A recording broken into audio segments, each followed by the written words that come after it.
ရှိချမ်းမာခြင်းဟာအကြီးမားဆုံးသောလာပါကိုယ်စိတ်နှပြကြည်လည်နေဖို့လိုအပ်တယ်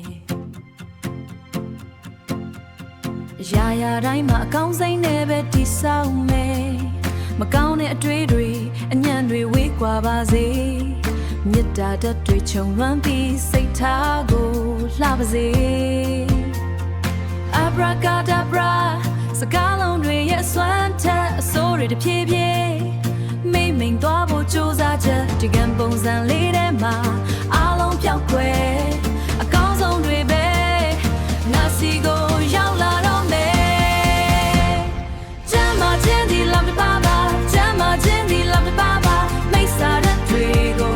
ဖယ်ရှားပြီးအလင်းကိုရှာစိတ်တဲ့ခွန်အားတွေတိဆောက်ခါလမ်းသစ်တွေကိုလှမ်းလျှောက်ရအောင်ပါကံကြမ္မာရဲ့အလဲမှာပျော်ရွှင်ခြင်းတွေပွင့်လန်းဖို့ကျမ်းမာခြင်းနဲ့တူပဲအသက်ဆက်လို့ရှာစို့ကျမ်းမာခြင်းနဲ့တူပဲအသက်ဆက်လို့ရှာစို့အတိတ်ကအညစ်အကြေးအမုန်းတရားတွေကိုလွတ်ချလိုက်ဒီနေ့သစ်မှာကိုပဲအရင်ဆုံးချစ်တက်လိုက်အဘယကာရာဘယနှလုံးသားမှာရွတ်ဆိုရင်တန်စင်တဲ့စွမ်းအင်တွေနဲ့ငါဘဝကိုတိဆောက်ခြင်းဘာကိုမှမစိုးရိမ်နဲ့အကောင်းဆုံးတွေဖြစ်လာလိမ့်မယ်ယုံကြည်ချက်တွေခိုင်မာစွာနဲ့ပဲရှေ့ဆက်မယ်